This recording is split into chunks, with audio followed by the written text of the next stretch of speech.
I think what's really interesting, and this is something that those of us who spend a lot of time thinking about BPH ponder, is you don't necessarily need to create a huge cavity in a prostate to improve symptoms.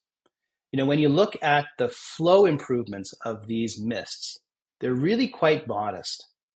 Hmm. Flows improve by 6 mils per second. It's not like a TURP. It's not dramatic, Yeah. but symptoms improve by 50%.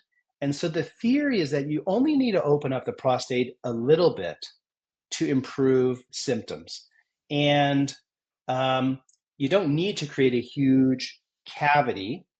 A Hmm. huge cavity is great. You're going to have much better flow. You're going to have much better durability. But the principle of mists is to first and foremost improve symptoms, IPSS, how patients feel. And you're not necessarily going to see a opening of the prostate on an ultrasound. So the two necessarily don't go hand in hand. And the same is true where we have some studies that have just come out comparing HOLEP and aquablation. There's a study that came out in Spain, and there's another big study that's going to be announced next week at the EAU. And for sure, you don't remove as much with aquablation. Maybe you're getting close, but you're not going all the way up to the capsule. And yet, their flow rates improve the same amount. Their IPSS improves the same amount.